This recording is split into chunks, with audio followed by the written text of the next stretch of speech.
welcome. Raise your inner game today. I'm David Levin. This is our Friday episode, so we're talking about the inner game of life. Tuesdays are for the middle game of sports and competition. Fridays are for the rest of our lives. So how are you this week? I hope you're doing well. I am happy to be back from our Southwest vacation. Also happy to have the weather warming up into scooter range. I had our last pickleball night of this season last night and rode the scooter there. It was a little chilly, but I figured it'd feel great on the ride home when I was all hot and sweaty. And was I ever right about that? It was just perfect riding home in the cool night air. I really enjoyed that. Had a great trip too. We'll talk more about that in a minute. But also, glad to be home too. So all is good here in our little town.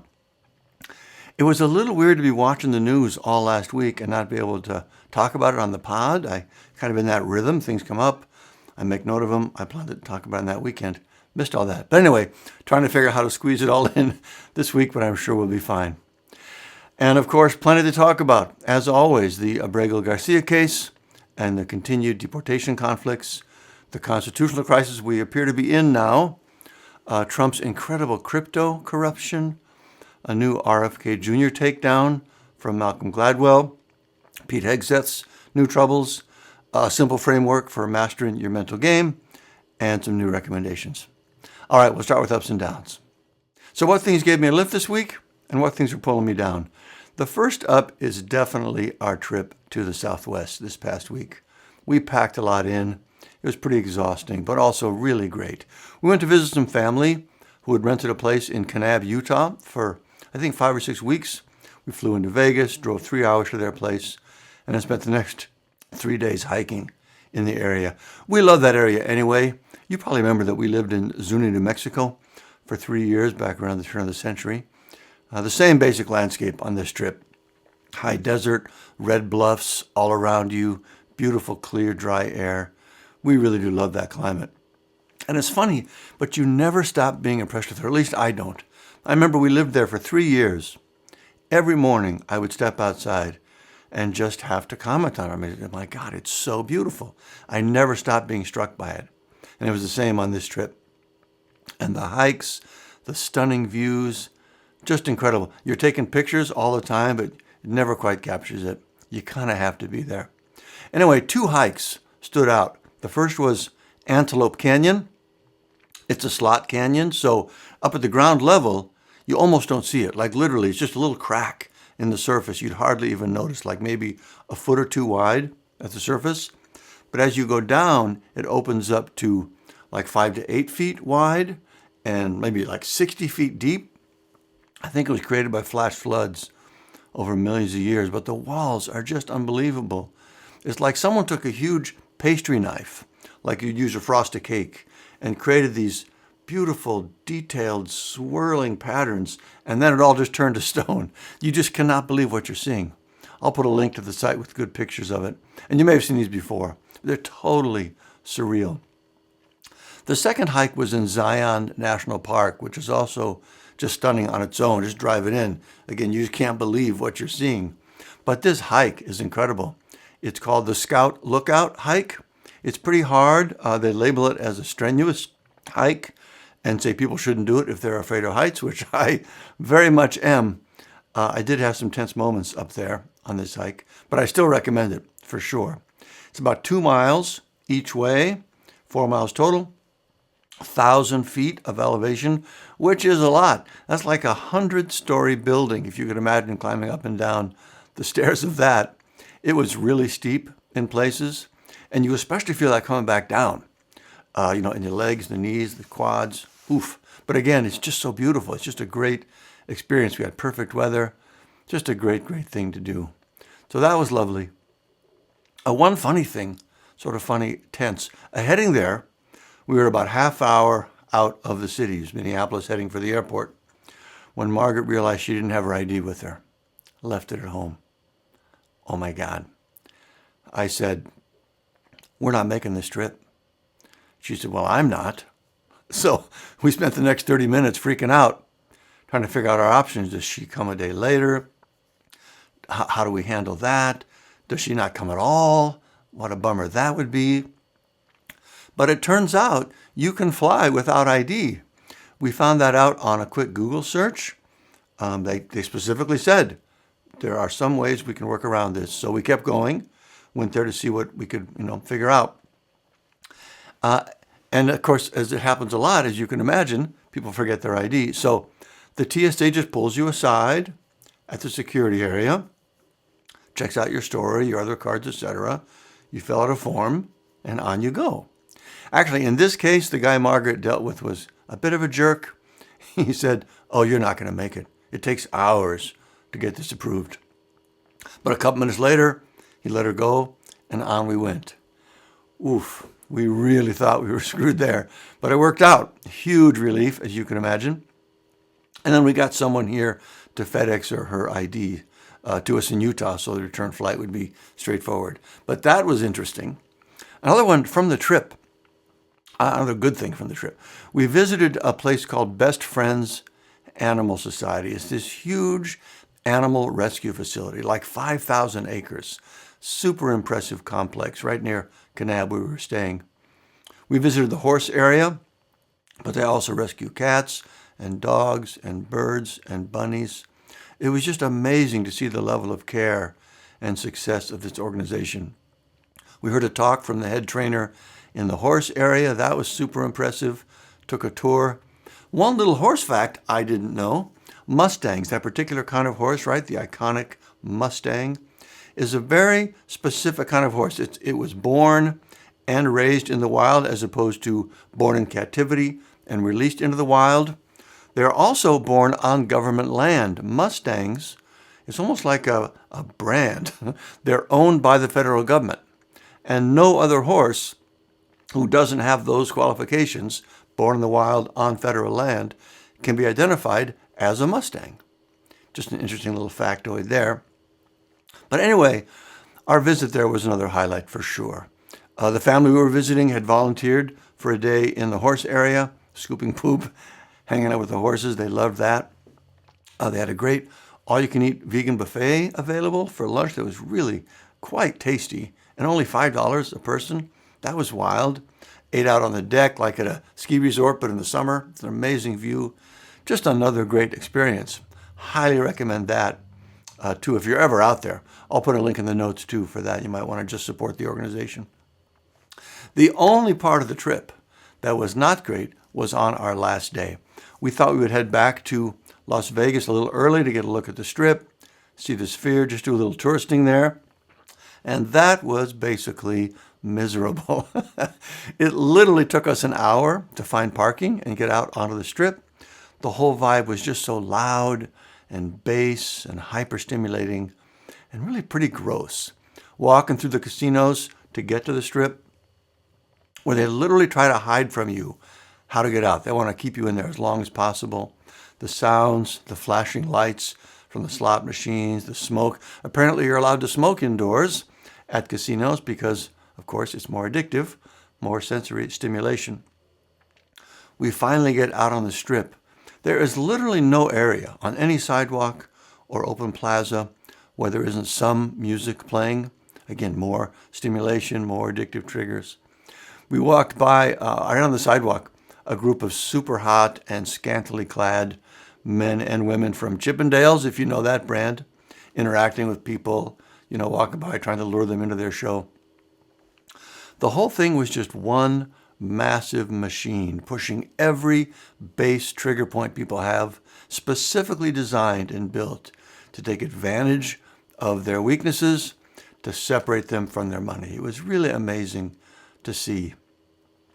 We got out of there pretty quickly, happy to escape, but also honestly happy to have our girls see that, see what it's really about. We had both our daughter and her cousin, who's about the same age, there with us. Anyway, that was interesting. Such a contrast to the rest of the trip. The last up, I mentioned a couple weeks ago that I finally started my new Facebook campaign after that marketing program I was taking, and the early numbers looked good. 2 weeks in now, still going pretty great. All the numbers are sort of remarkable. You can tell the difference the program made in those numbers. Have 300 new people now in our little community. Feels pretty good. Still possible. It'll ultimately not add up and end up working out. But feeling good so far. For my downs, it's Trump, of course, Republicans, but specifically that we do now seem to be in the constitutional crisis we've been worrying about. It could be a bit more overt and obvious, but it's still pretty clear. They are intentionally violating court orders and proud to be doing it. We'll talk more in a minute about that, but it does look like we're in it now for real. And that, along with the ongoing tariff issues and the long-term damage that's being done, it is taking the sense of dread for me to a bit of a new level. It's just always there, right? Looming in the background, weighing on me, worrying what's to come. I'm sure you're in much the same place. Anyway, that is ups and downs for this week. Next up, top stories. The big story this week, it's hard to pick sometimes, but I think it has to be the Abrego Garcia case and all the related deportation items, because that's also where we're seeing the constitutional crisis unfold. I'm sure you're following this, though it is a bit complicated. But at the same time, it's really not. We have laws about the process for deporting people, and we are a rule of law country, so the courts are just saying, look, you have to follow the law. You can't ship people off without following due process. It's pretty straightforward. And there's good reason for that policy, right?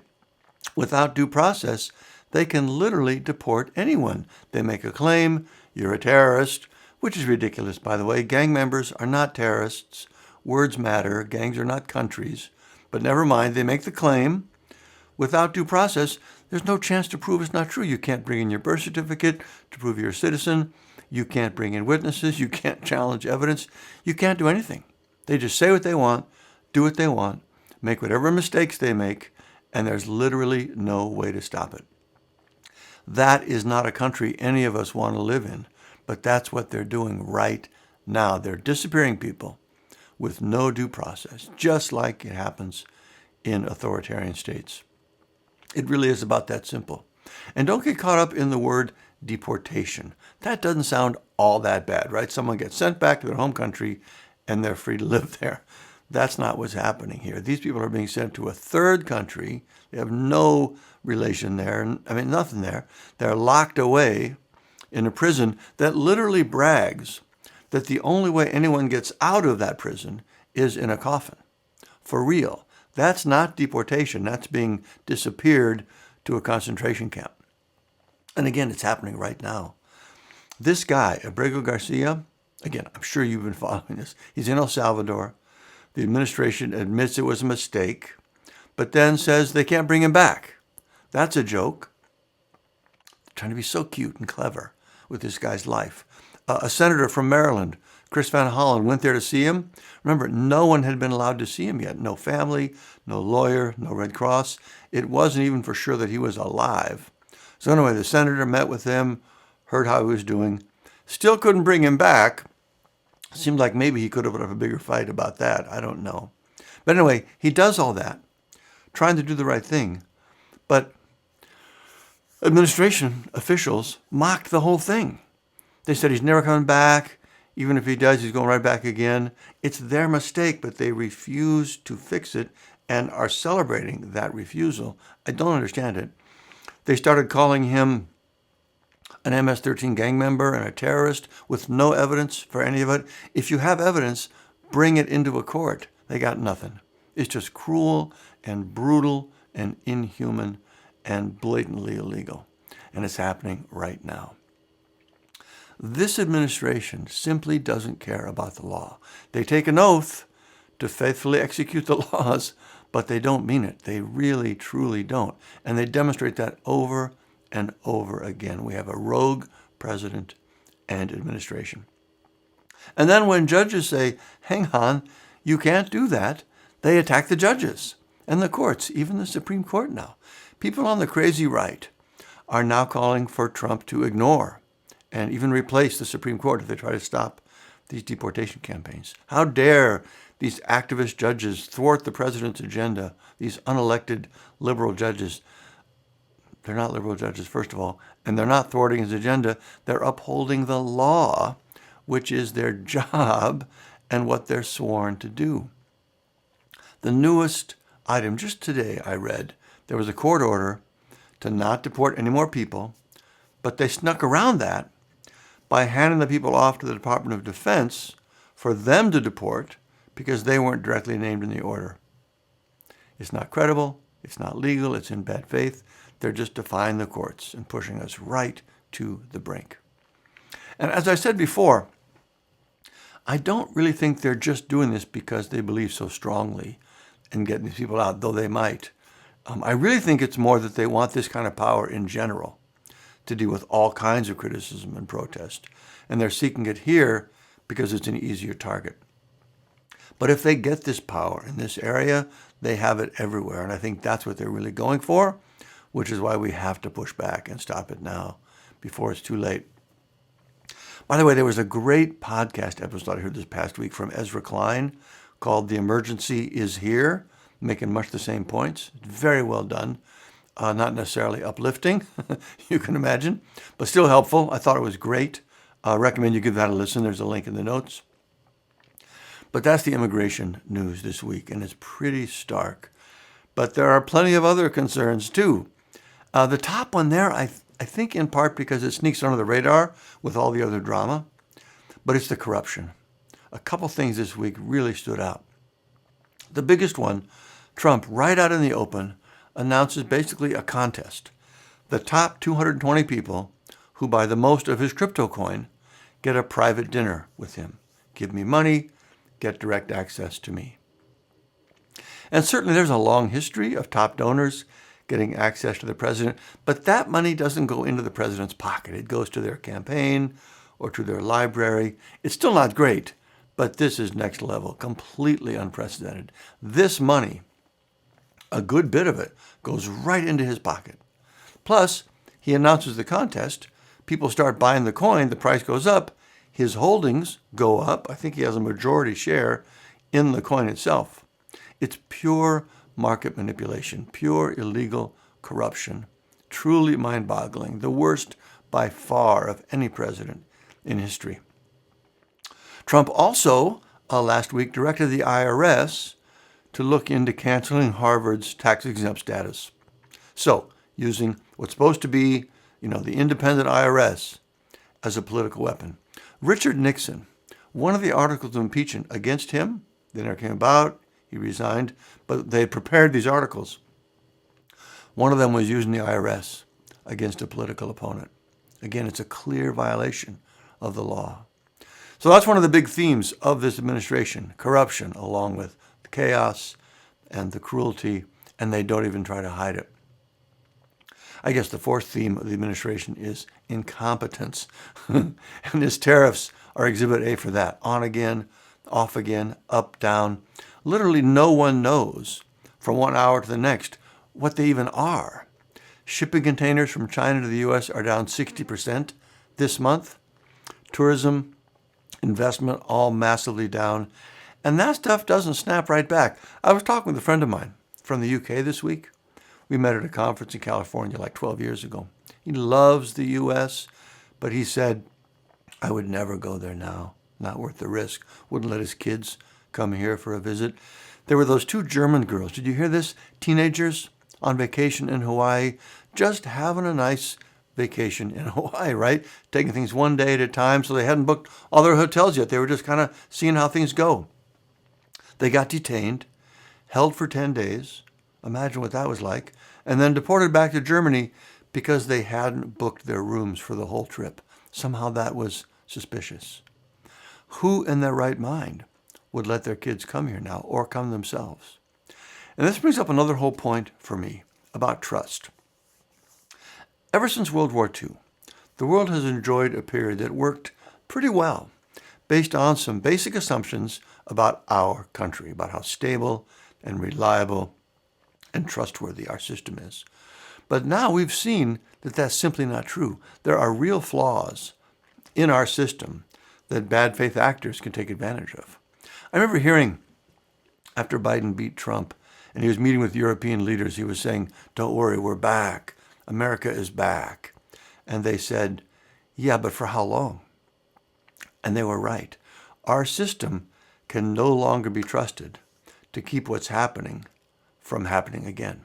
So when you no longer believe that America is a trusted, stable, reliable partner that generally works for the good, I honestly can't imagine any country would risk getting close to us again without seeing real systemic changes that reduce that risk for them. And we're not likely to make those changes anytime soon. They're the deepest, most systemic things there are. Campaign finance, electoral college, our tribal two-party politics. We may never be able to fix those. Bottom line, I can't see any way it doesn't take a generation to fix the damage they've already done. And we're only beginning to see the symptoms of that damage. By the way, speaking of clowns and long-term damage, I heard another podcast this week from Malcolm Gladwell. It's part of his current season of revisionist history.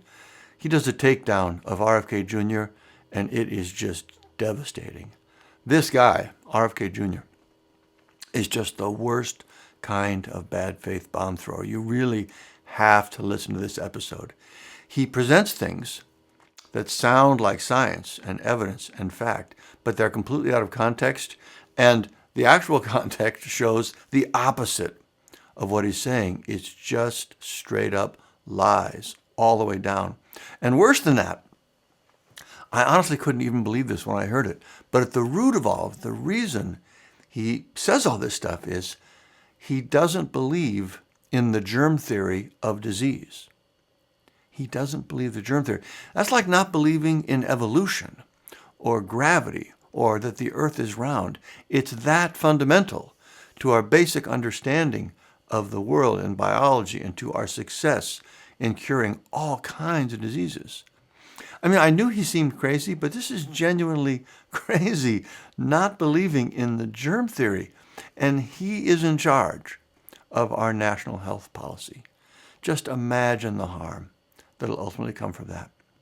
Anyway, you have to hear that episode too. You really do. Pete Hegseth, our esteemed head of the Department of Defense. Oh my gosh. All right. Speaking of incompetence, it turns out, you probably heard, there was a second signal check group about the attack plans last month. This one even less secure. His wife, his brother. Why were they on there? Also, he set up this chat himself, so he can't blame someone else for doing it. So he took classified information that came to him from a general and copied it into an unauthorized and insecure, I don't know, channel. Anyone else would go to jail for that, like for real and immediately. But for Pete, nothing. He also had the Signal app installed on his office computer on a non-secure line. And to top it off, this is not a security question, but still pretty remarkable, he ordered a new makeup studio installed at the Pentagon for his on-air appearances.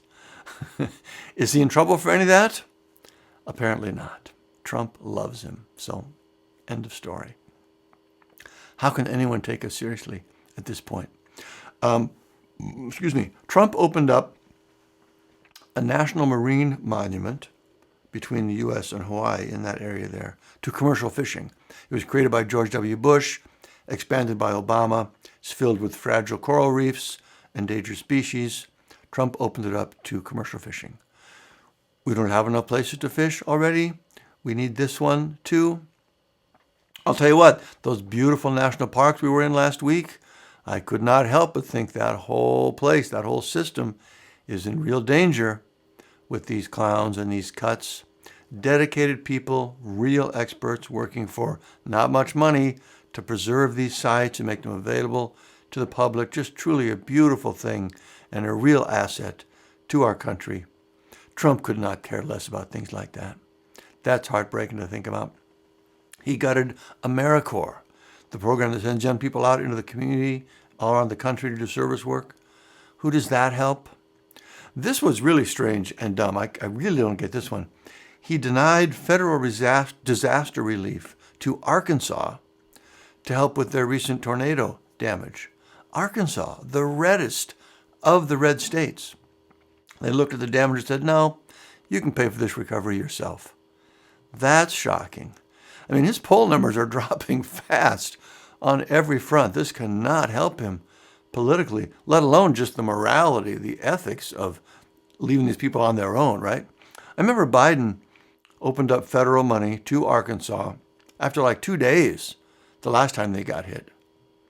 These guys just show again and again they don't actually care about anyone but themselves and their rich friends. It's just cold and cruel all the way down. And just to cap this list off with a nice bit of Republican crazy, our esteemed senator from right here in Wisconsin, Ron Johnson, one of the absolute worst, a sitting senator, came out this week and said, no joke, he believes 9/11 was an inside job and he wants a new committee to investigate. The earth is flat, climate change is a hoax, germs don't cause disease. That's Trump's party. The good news is the worse they get, the more pushback we're seeing. We already talked about the courts. It looks like the Supreme Court is even getting there. Harvard did a great job standing up. Democrats are starting to get better at their pushback. Marriott, the hotel chain, came out this week. Levi's, too.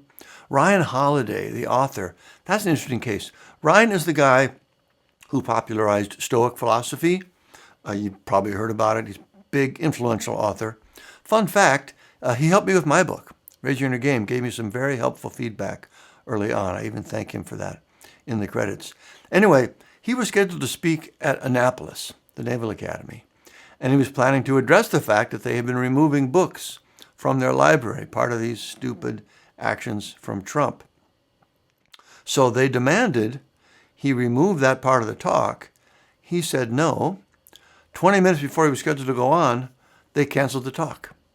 Such a small and dumb move on their part. Ryan knows how to work the media and get attention. It's actually one of his specialties. And he is starting to push back. I'll link to his video in the notes. It's pretty great. The point is, courage is contagious. The more people stand up, the more others feel like they can stand up too. And just like with the Berlin Wall, it felt like nothing was happening, like forever, right up until the moment when it all came down. So that's where we are. The crisis is here, but we're standing up. Bit by bit, we are taking our country back. I really do believe that, even though it's a little hard to see sometimes. All right, that's Top Stories. A reminder, if you enjoy the show, please take a moment and give us a review on Apple Podcasts or wherever you listen. It is a big help in reaching new listeners, so appreciate that very much. All right, next up, Inner Game Gold.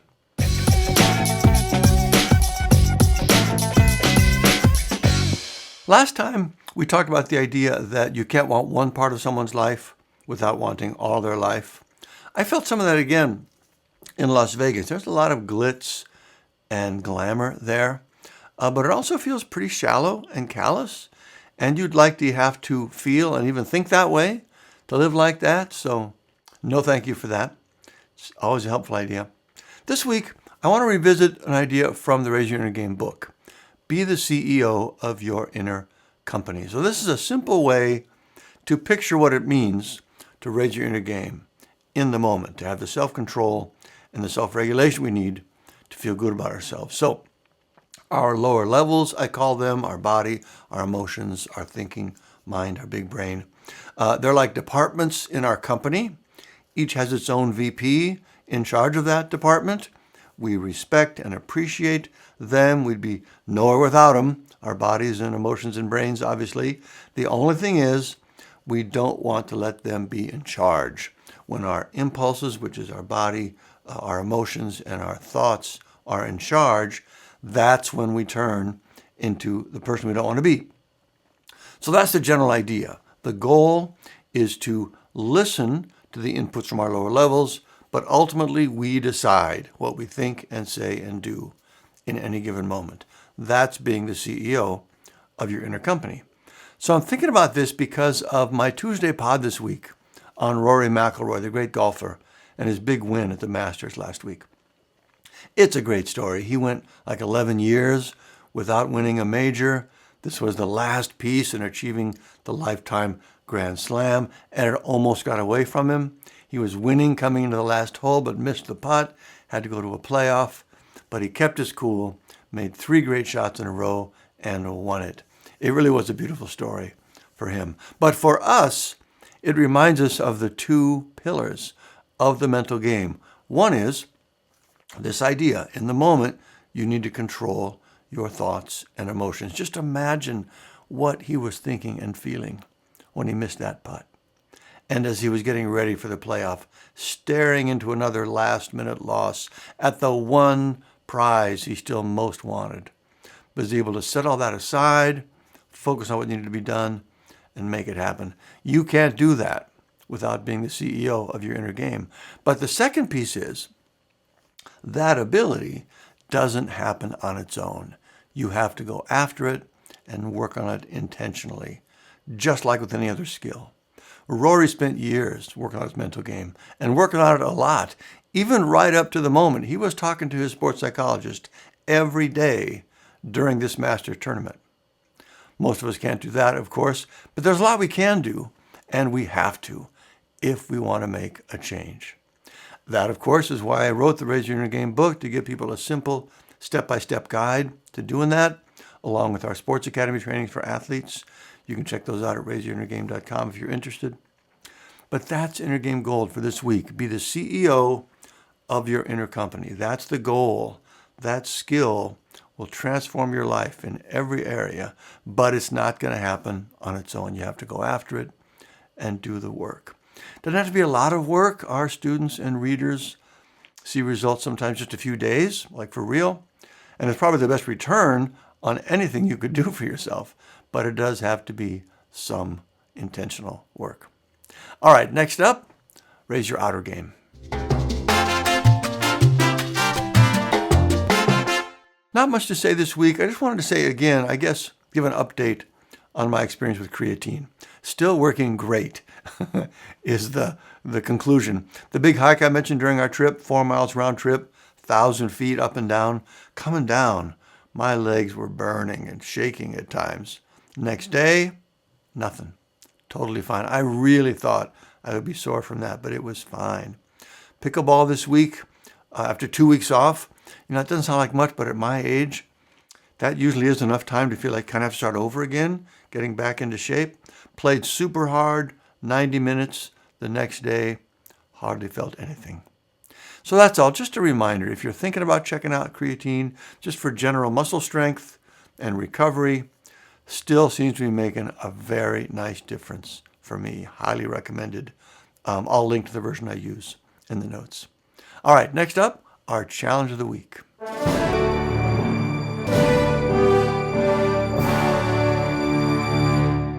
This week, let's do something different. I mentioned 2 podcast episodes earlier. I'd really like you to give those a listen. So that's the assignment this week. Carve out the time to check out those episodes. From Ezra Klein, The Emergency is Here, and Revisionist History, the RFK Jr. problem. So great. Links in the show notes, or you can just search on them. Probably take a couple hours, I guess, to listen to both of them, but that's why it's our challenge this week.